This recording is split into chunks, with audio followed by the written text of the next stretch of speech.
Hello, welcome to another video. Today is about the ATGM removal discussion brought up by Wargaming a couple days ago about update 7.5, which I think has its good size and bad size, and I'll try to get my own personal opinion about it as well.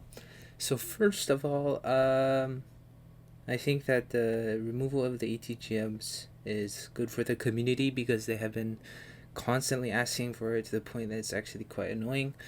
And each stream that they do, they get constantly spammed. They get so much shit from the community for adding these ATGMs when in reality they have been asking for it, but not in the way they wanted it implemented into the game.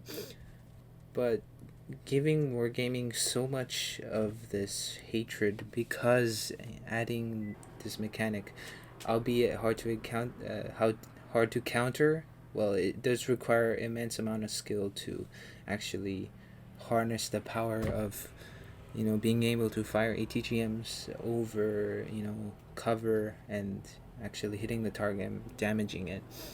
Just a total side note, I think that it's a very good thing that Wargaming is listening to their player base, and it really shows me that they actually care about their game. And well, this kind of it kind of motivates me and to play the game more. It wants me to support their game.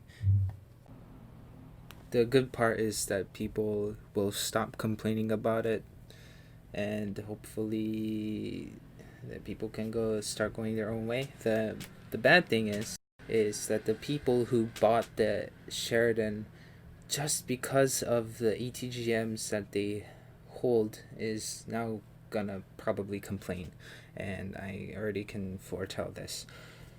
Watching the stream, some comments were concerning on this topic, and if you buy a tank that has a unique trait to it that has been removed in the future, it's kind of in a sense a waste of money. If you bought gold to rush research to purchase a tank, then yeah, that's the total waste of money on your behalf. And I'm starting to think that people are gonna start asking for some compensation. However, they did a really good job in replacing the Sheridan's missile mechanic by actually adding an entirely new tank. Well, it's the same tank, but without the missile. The tank with the missile is going to stay as a collector and will be only available in special game modes such as mag games. And I think this is it's a very good idea because you can enjoy the missiles at the same time. I mean, it's only confined to basically every other game mode other than encounter battles, and I think they really did a good job with that. I personally am not a fan of them removing ATGMs because I enjoy that sort of mechanic, and when I play as an enemy to those Sheridans, I never really had a problem with missiles. Only once or twice, but no one really, has the skill to curve those ATGMs over the obstacles and stuff you're hiding in. And I also think that through my personal experience, the Sheridans that I go up against actually do prefer the direct fire ammunition because of basically how the velocity of the shells are. The ATGMs are incredibly slow, and that's basically only used in close quarter situations. And as long as you keep your distance, I really think that they can be countered effectively. That's gonna spark some controversy, however. Another good point, the tier 10 meta will be sort of balanced again. Well, it hasn't really changed anyway.